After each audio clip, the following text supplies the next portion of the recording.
Hoje em dia tem muita gente que é adorada, idolatrada, tira suspiro dos fãs aí com as suas obras, né? Mas você já vai pesquisar o passado dos caboclos? Pois é, muitos deles antes ou durante o auge do seu sucesso tiveram umas tretas aí bem bizarras e cometeram crimes que muitos de vocês não sabiam e que muitas vezes não deram em nada. Então hoje nós vamos falar de músicos famosos que têm um passado bem obscuro. O bom e velho rock and roll, degustado por muitos de vocês aqui do canal e por este que vos fala, tem como um dos seus ícones o falecido e saudoso Chuck Berry. Ring, ring goes the bell. O cara escreveu vários hits que adentraram os anos e influenciaram muita gente. E quando você lança um olhar sobre a história do rock, obviamente em algum momento você tropeça na história do Chuck.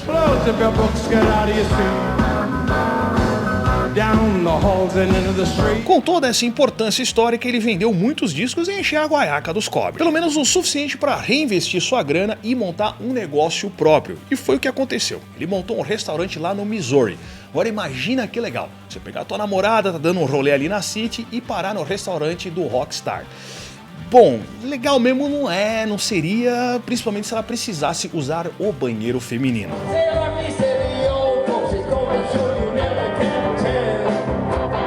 O cidadão foi processado por 59 mulheres, depois de ter a jumenta ideia de pôr uma câmera escondida no banheiro do restaurante. Daí a polícia foi até a choupana do meliante e ainda encontrou 62 gramas de maconha, que parece que pesou muito mais do que as fitas encontradas lá na casa dele, que incluía inclusive imagens de uma menor. O Berry se livrou das acusações de abuso infantil, depois de se declarar culpado da acusação de posse de drogas e teve a sentença decretada de 6 meses de prisão. Sobre as câmeras, ele se livrou dizendo que elas foram instaladas para tentar pegar um funcionário que ele achava que estava roubando lá o restaurante.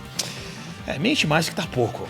Eu gosto de algumas coisas do rap, mas são coisas assim bem pontuais e basicamente são os hits dos caras, como por exemplo a Colors do Ice-T e também a Gangsta's Paradise do Coolio.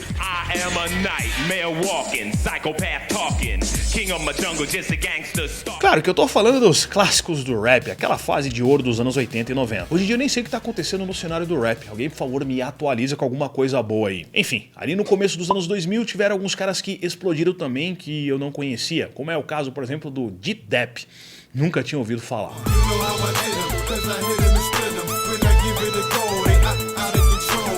O cara ficou mais conhecido por um hit chamado Special Delivery.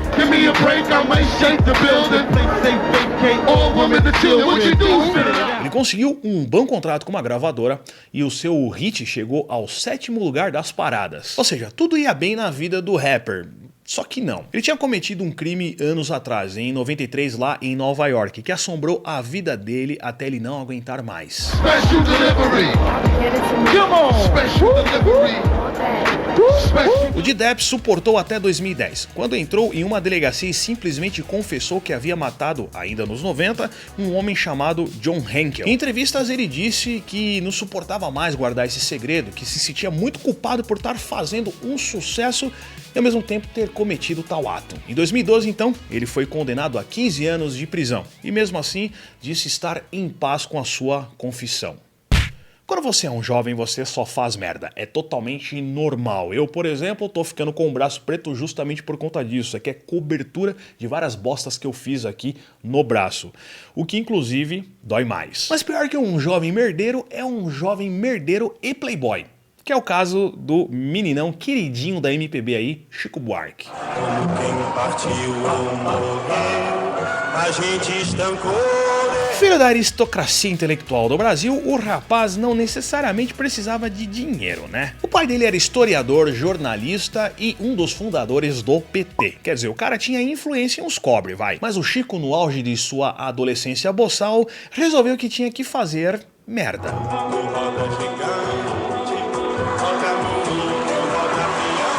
O cara já foi, como chamam lá no Rio, um pivete. Ele curtia furtar e roubar carros. Ato esse que ele já descreveu em uma entrevista em um tom assim bem de humor e normalidade.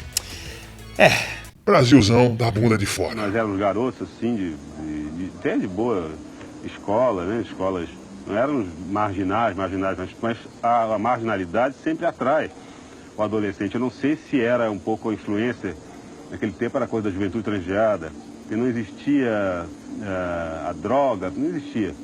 Ninguém fumava maconha, ninguém cheirava cocaína, mas a onda no meu tempo era essa, era roubar carro. Nós passeávamos, roubávamos carro e saímos por aí quebrando o carro, né? Eu lembro do carro... Vândalo brabo. Mas sabe uma coisa, vou chegar lá nisso que você falou. A gente uma vez, é um grupo, assim, 6, 7, pegamos um carro lá em Itanhaém, em São Paulo, uma Kombi, e saímos disparada pela praia, aquela areia dura. E a grande bossa era saber sentir o motor e mudar de marcha sem pisar na embreagem. É claro que a gente acabou voltando numa marcha só, o carro esculhambado. Tinha um do grupo mais radical que queria jogar, vamos tocar fogo e jogar no mar. Mas essa tese foi vencida, enfim, deixamos o carro lá. Esse mesmo grupo, eu lembro de um dia, não sei o que, quebrar coisas, aí queriam jogar pedra num poste. E tinha um rapaz que falou assim, não, coisa pública não. Traduzindo, playboy é playboy, né? Uma das últimas modinhas que marcaram a vida, a história de vocês aqui, foi o emo. Eu já falei várias vezes dos miguxos aqui no canal, e vários de vocês ainda são fãs do Simple Plan, do My Chemical Romance, que quando eu falo mal aqui, que eu dou uma zoada, o pessoal fica puto, e também do Lost Prophets. Lembra deles?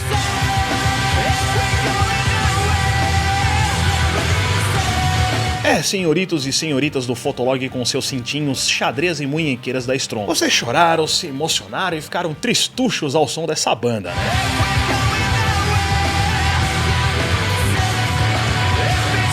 E se eu dissesse que o vocalista Ian Watkins, com a sua carinha de menininho bonzinho, na verdade é um puta de um escroto desgraçado. E que você jamais poderia deixar a sua filha criança perto dele.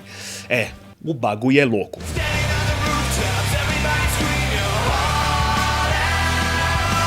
Por trás das músicas melosas e românticas e um visualzinho teen, Ian escondia uma podreira dos infernos.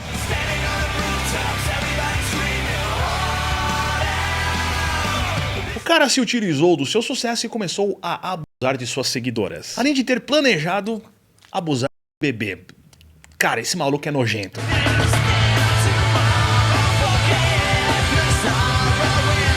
Ele então se declarou culpado por 13 acusações de abuso infantil e foi considerado uma ameaça para a sociedade. Daí a justiça foi feita e ele pegou 35 anos de cana, que apodreça na cadeia e que sofra muito.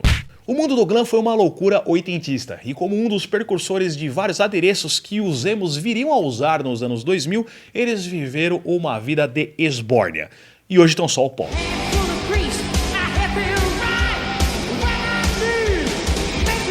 Esses frescos viveram o espírito do negócio de sexo, dorgas e rock and roll.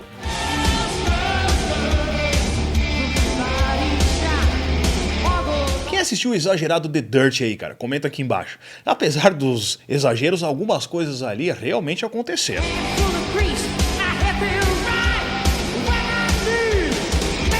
Como o caso da overdose do Nick Six.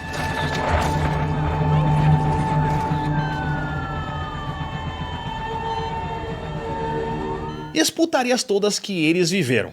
Os caras eram um xarope das ideias, velho. Vai zoando só porque eles usavam umas carças perna de grilo de oncinha. Bom, outra coisa que também realmente aconteceu foi o Vince Neil ter dirigido o Beldo e ter feito a maior bosta da sua vida. Que causou a morte do batera do Hanoi Rocks e sequelou a vida de outras pessoas.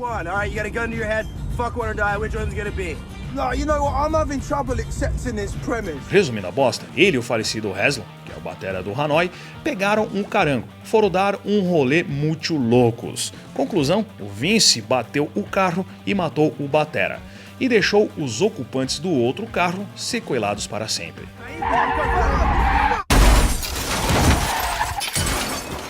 Ele rodou, mas depois de pagar 2,5 milhões de uma fiança, foi solto. E até hoje, em algumas entrevistas, ele admite que deveria estar preso.